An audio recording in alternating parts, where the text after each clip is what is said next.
This is The Scoop for Tuesday. I'm Sean Canan with the WMNF News headlines. President Joe Biden is traveling to Tampa to assail Florida's upcoming 6-week abortion ban and similar restrictions nationwide.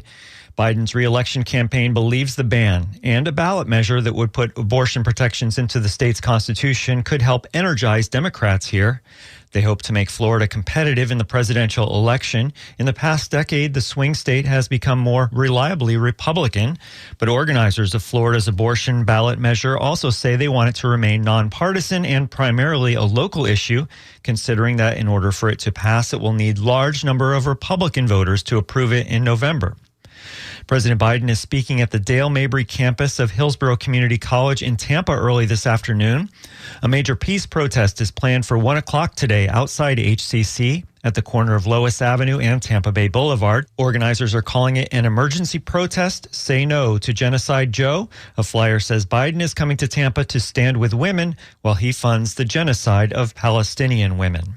On Earth Day, the CDC and NOAA announced a new tool that they hope will provide more information for people who are especially vulnerable to heat. Here's more from WMNF's Chris Young. Health and government officials spoke at a hospital in Washington, D.C. to announce the tool. Don Graves is the Deputy Secretary of Commerce. Extreme heat kills more people in the U.S. today than any other weather hazard. That includes hurricanes, floods, tornadoes. The tool highlights unusual heat patterns on a map. It divides heat to a number and color-coded scale, ranging from minor to extreme, that identifies heat risk. Ken Graham, director of NOAA's National Weather Service, demoed the program. So you can follow the heat as it transposes across the country. You can follow areas where it's getting maybe worse, getting better. You can see some of those trends as you scroll in there. The forecast tool was first made for California in 2013. People really liked it, and it was a simple way to be able to see this information.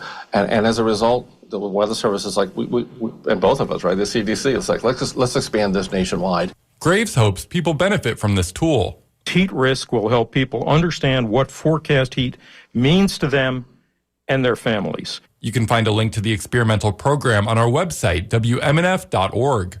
For WMNF News, I'm Chris Young.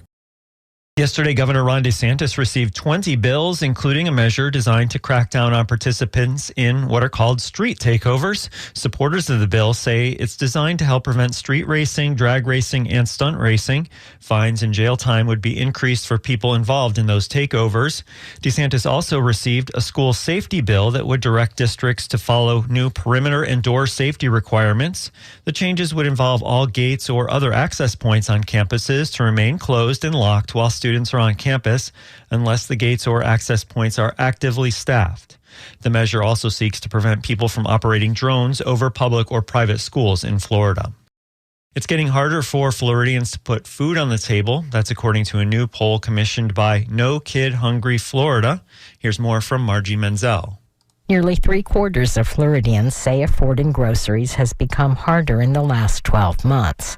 78% say the cost of food is rising faster than their incomes.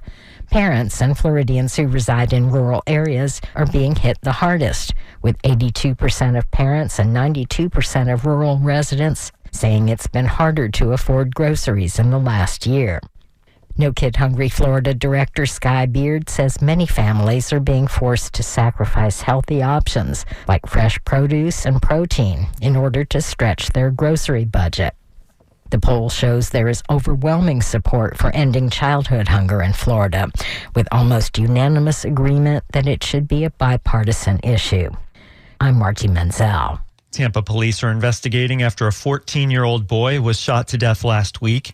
The Tampa Bay Times reports last Wednesday afternoon, officers responded to reports of gunfire near the 1400 block of West Bush Boulevard. And when they arrived, they found Javario Bowie dead from a gunshot wound near the railroad tracks between West Bush Boulevard and Rome Avenue. It will be mostly sunny, breezy, and hot today with highs in the low 80s. Tonight, mostly clear and mild. Overnight lows in the high 50s. Tomorrow, sunny and hot, highs in the mid-80s. I'm Sean Canan with the WMNF News headlines. This is The Scoop, recorded at WMNF Tampa.